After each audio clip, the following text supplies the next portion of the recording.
Welcome to black movies. दोस्तों, एक ऐसा कुंग फू मास्टर जो अपने माथे पर बने इस छोटे से सिंग में छुपी शक्ति का उपयोग करके अपने सभी दुश्मनों की तकनीक सीख सकता है, जिससे वह किसी को भी चुटकियों में हरा सकता है। कहानी की शुरुआत चिंग राजवंश के समय से होती है, जब चीन में कई युद्ध हो रहे थे। इस दौरान लू चैन नाम का एक कुंग फू मास्टर सम्राट की सेना के खिलाफ और स्वतंत्रता के लिए लड़ता है। जब सम्राट को लू चैन की खास शक्ति का पता चलता है, तो वे उसे रोकने के लिए अपनी घुड़सवार सेना भेजते हैं। फिर दुश्मन सेना का एक प्रमुख अधिकारी लू चैन की छुपी शक्ति को जगाने के लिए उसके माथे पर बने सिंग पर हमला करवाता है। जैसे ही वार होता है, लू चैन अचानक बहुत ताकतवर हो जाता है और चारों तरफ के सैनिकों पर हमला कर देता है। वह बिना रुके कई सैनिकों को हरा देता है, लेकिन आखिर में बेहोश होकर गिर जाता है। इसके बाद उसे एक कैंप में ले जाया जाता है, जहां मास्टर डोंग उसका इलाज करते हैं। इलाज के दौरान वे लू चैन को चेतावनी देते हैं कि अगर उसने बार बार अपनी छिपी शक्ति का इस्तेमाल किया तो उसकी जान जा सकती है। और डोंग बताते हैं कि लू चैन के माथे पर बना सिंग एक बहुत ही ताकतवर तकनीक है। यह इतनी मुश्किल तकनीक है कि बड़े बड़े योद्धा भी इसे नहीं सीख पाते, लेकिन लू चैन जन्म से ही इसे लेकर आया है। लेकिन समस्या यह है कि वह इसे सही से इस्तेमाल नहीं कर पाता, जिससे उसका शरीर कमजोर हो जाता है और वह इस ऊर्जा की वजह से बेहोश हो जाता है। फिर डोंग कहते हैं कि लू चैन को सिर्फ ताकत से लड़ने की बजाय चेन स्टाइल सीखनी होगी। यह स्टाइल शरीर की ऊर्जा को संतुलित करती है और उसके सिंह को काला होने से बचा सकती है, क्योंकि अगर सिंह काला हो गया तो लू चैन मर जाएगा। उसी समय लू चैन के मास्टर वहां आ जाते हैं और डोंग के हाथ से दवा गिराने की कोशिश करते हैं। वे डोंग से कहते हैं कि वे लू चैन को झूठी बातें न बताएं, लेकिन मास्टर डोंग भी एक महान योद्धा होते हैं और दोनों के बीच लड़ाई शुरू हो जाती है। लेकिन चेन स्टाइल में अच्छा होने के कारण डोंग लड़ाई में ज्यादा ताकतवर साबित होते हैं। फिर डोंग अपने विरोधी को केवल 3 हमलों में हरा देते हैं और एक जोरदार किक मारकर उसे तंबू से बाहर गिरा देते हैं। डोंग की ताकत देखकर लू चैन भी हैरान हो जाता है और पूरी रात डॉक्टर की बातों के बारे में सोचता रहता है। इसी दौरान सम्राट की सेना अचानक कैंप पर हमला कर देती है, जिससे वहां अफरा तफरी मच जाती है। और इस हमले के बीच लू चैन देखता है कि मास्टर डोंग के सीने में 2 तीर लग चुके हैं और अपनी अंतिम सांसों में मास्टर डोंग उसे चेन गांव जाने और मास्टर चोंग शिंग से मिलने के लिए कहते हैं, क्योंकि वही अकेले व्यक्ति हैं जो चेन स्टाइल सिखा सकते हैं। अब लू चैन निहत्था और कमजोर है, इसलिए वह जलते हुए कैंप से भाग निकलता है और चेन गांव पहुंचने के लिए एक कठिन सफर शुरू करता है। वह सिर्फ अपने हाथों की मदद से 1 किलोमीटर ऊंचे पहाड़ पर चढ़ता है और कड़ी मेहनत के बाद वह आखिरकार दूर से गांव देख लेता है और मास्टर को खोजने के लिए दौड़ पड़ता है। लेकिन गांव के लोग उससे बात करने से इनकार कर देते हैं और कहते हैं कि बाहरी लोग चेन स्टाइल नहीं सीख सकते। जब वह गांव में लोगों से पूछताछ कर रहा होता है, तभी अचानक एक पुरानी तरह की कार उसे टक्कर मार देती है, जिसे एक लड़की योंग चला रही होती है। वह तुरंत कार से बाहर आती है और देखती है कि लू चैन ठीक है या नहीं। वह उससे कहती है कि अगर उसे दर्द हो तो वह उससे मिलने आ सकती है और फिर चली जाती है। लेकिन जैसे ही वह वापस कार की तरफ जाती है, एक दुकानदार मास्टर चोंग शिंग के बारे में पूछता है और गलती से योंग बता देती है कि वही उसके पिता हैं। फिर चेन हॉल में योंग अपने मंगेतर जिंग से मिलती है, जो कई सालों तक दूसरे देशों में इंजीनियरिंग की पढ़ाई कर रहा है। अब वह गांव में बिजली और रेलवे लाइन जैसी नई तकनीकें लाना चाहता है। थोड़ी बातचीत के बाद जिंग गांव के बुजुर्गों के सामने अपनी योजना पेश करता है। वह बताता है कि चेन गांव में अपना खुद का रेलवे स्टेशन होगा, जिससे हर हफ्ते मसाले यहां आ सकेंगे और लोग आसानी से कहीं भी यात्रा कर सकेंगे। लेकिन गांव के बुजुर्ग यह तकनीक को अपनाने के खिलाफ होते हैं। वे जिंग से पूछते हैं कि रेलवे बनाने के लिए किन इमारतों को गिराना पड़ेगा, लेकिन जिंग इस सवाल का जवाब नहीं दे पाता। वह बात बदलने के लिए तकनीक की ताकत दिखाने का फैसला करता है। वह सभी मोमबत्तियां बुझाकर बिजली से कई लैंप जलाता है, जिससे हॉल रोशनी से भर जाता है। लेकिन अचानक वोल्टेज बढ़ जाता है, जिससे सभी लैंप फट जाते हैं और लोग डरकर भागने लगते हैं। इस नाकाम कोशिश से जिंग बहुत निराश हो जाता है और सीढ़ियों पर बैठकर अफसोस करता है। तो योंग उसे दिलासा देने की कोशिश करती है, लेकिन वह कहता है कि वह कभी अच्छा पति नहीं बन पाएगा। अगली सुबह योंग अपनी चाय की दुकान खोलती है और काम पर लग जाती है। तभी लू चैन वहां पहुंचता है और योंग सोचती है कि वह कार दुर्घटना के कारण आया है, इसलिए वह उससे पूछती है कि वह ठीक है या नहीं और उसे इलाज के लिए पैसे देने लगती है। लेकिन लू चैन कहता है कि वह पैसे लेने नहीं आया है, बल्कि वह उसके पिता से मिलना चाहता है। तो योंग बाकी गांव वालों की तरह कहती है कि बाहरी लोग चेन स्टाइल नहीं सीख सकते और उसे गांव छोड़ने के लिए कहती है। पर लू चैन जाने से मना कर देता है और कहता है कि वह तब तक नहीं जाएगा जब तक वह मास्टर चोंग शिंग से नहीं मिल लेता। फिर योंग उसे धोखा देने का फैसला करती है और कहती है कि उसके पिता पहाड़ों में साधना कर रहे हैं, क्योंकि उसे लगता है कि लू चैन पहाड़ों में कई दिन भटकता रहेगा और वह शांति से अपना काम कर सकेगी। लेकिन लू चैन बहुत जिद्दी होता है। वह बहुत जल्दी लौट आता है और समझ जाता है कि योंग ने उसे धोखा दिया है, इसीलिए गुस्से में वह योंग से लड़ने लगता है। हालांकि लू चैन बहुत अच्छा योद्धा है, लेकिन वह योंग को छू भी नहीं पाता, क्योंकि योंग उसकी ऊर्जा को नियंत्रित कर लेती है और उसे बालकनी से नीचे फेंक देती है। कुछ घंटों बाद लू चैन उल्टा लटका हुआ जागता है और एक कारपेंटर से मिलता है और कारपेंटर उसे सलाह देता है कि अगर वह चेन स्टाइल सीखना चाहता है तो उसे गांव के लोगों की चालाकियां और तकनीकें ध्यान से देखनी चाहिए और उनकी नकल करनी चाहिए।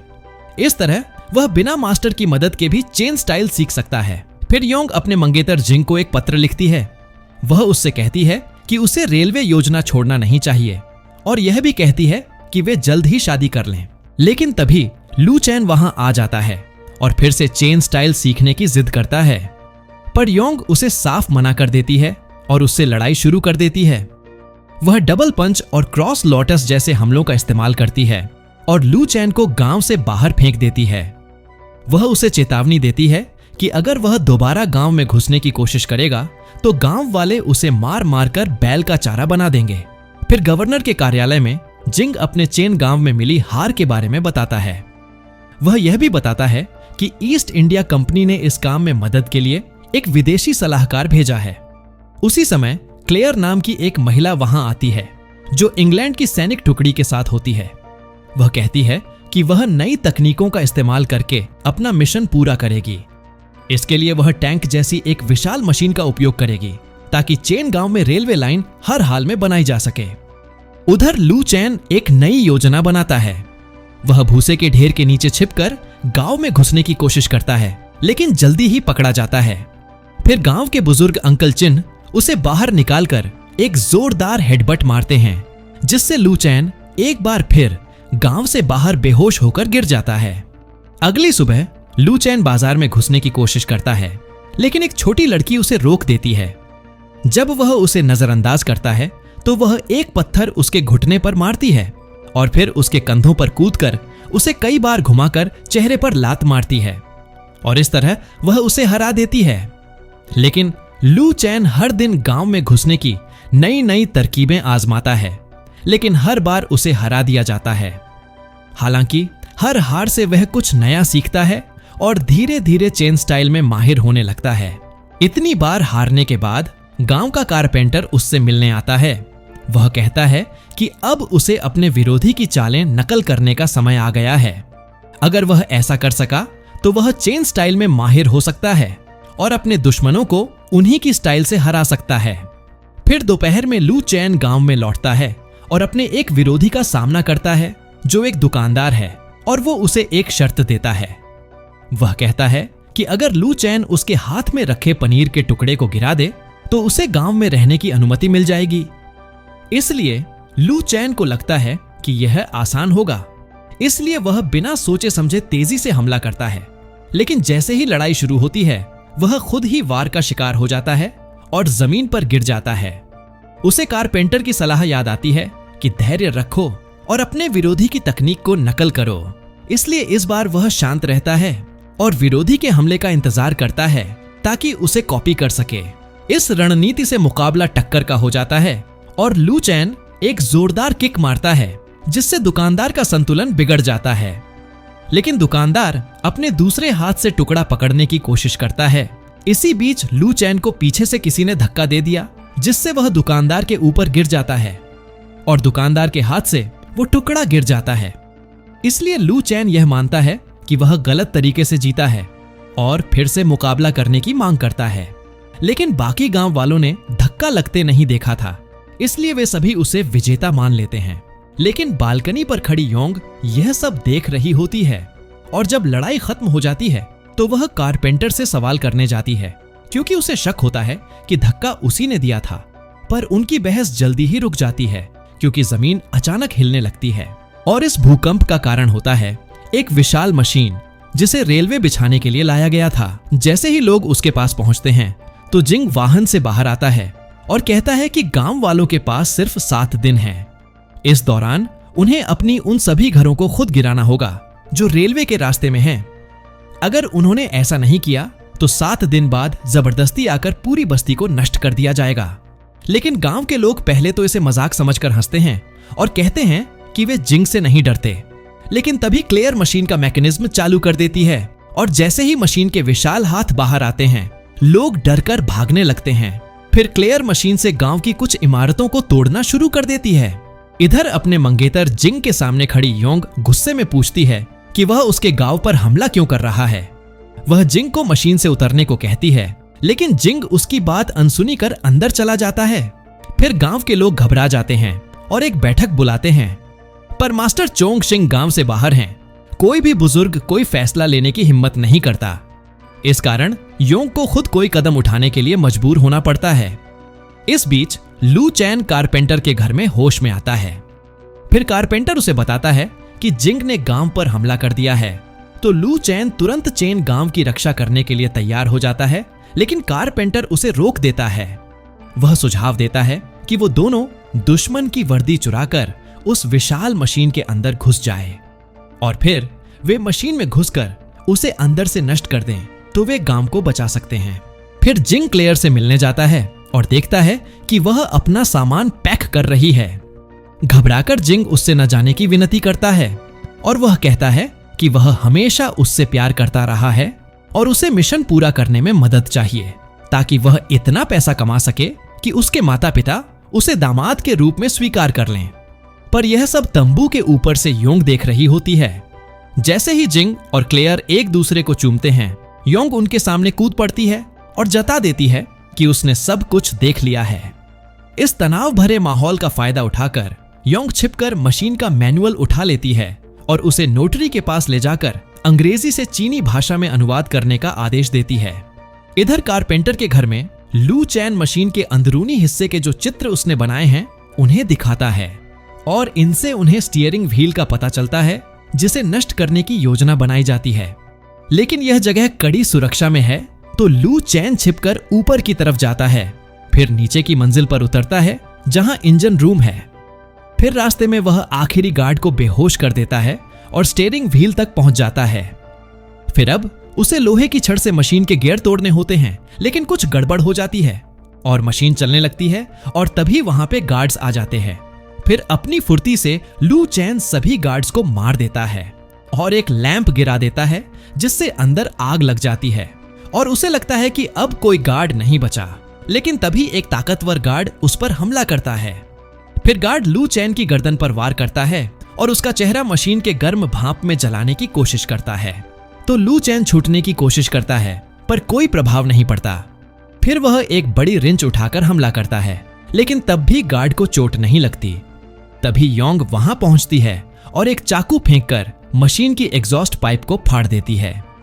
फिर भारी मात्रा में गर्म भाप गार्ड के चेहरे पर पड़ती है, जिससे वह जमीन पर गिर जाता है और बेहोश हो जाता है।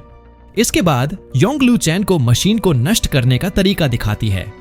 वे सही मैकेनिज्म ढूंढने लगते हैं जो ऊपरी मंजिल के रास्ते में होती है, लेकिन जैसे ही वे दरवाजा खोलने की कोशिश करते हैं तभी एक गार्ड जाग जाता है और इमरजेंसी अलार्म बजा देता है। जैसे ही अलार्म बजता है, जिंग और क्लेयर का ध्यान उस तरफ जाता है। फिर अंदर योंग कहती है कि वह इस मशीन को नष्ट कर देगी।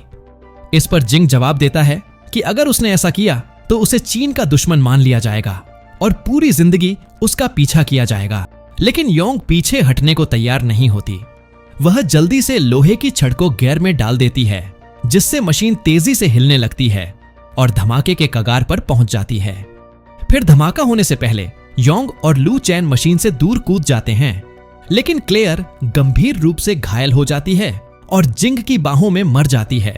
फिर जिंग प्रतिज्ञा करता है कि वह इसका बदला लेगा। दूसरी ओर लू चैन तेजी से गांव में पहुंचता है और सबको बताता है कि उसने उस मशीन को नष्ट कर दिया है। फिर गांव वाले उसे हीरो मान लेते हैं, लेकिन लू चैन इन सब से इनकार करता है क्योंकि वह बस चाहता है कि गांव के लोग तुरंत अपनी ट्रेनिंग शुरू करें। तभी कारपेंटर भीड़ में से आगे आता है और अपना असली परिचय देता है, क्योंकि वह कोई और नहीं बल्कि महान मास्टर चोंगशिंग है। यह सुनकर लू चैन हैरान रह जाता है और वह पूछता है, क्या अब हम ट्रेनिंग शुरू कर सकते हैं? मास्टर चोंगशिंग तुरंत जवाब देते हैं, नहीं, क्योंकि योंग को मशीन खराब करते हुए देखा गया था और उसने एक विदेशी सलाहकार क्लेयर को भी मार दिया है। अब पूरा गांव इस अपराध का दोषी माना जाएगा, इसीलिए सम्राट की सेना उन पर हमला करेगी।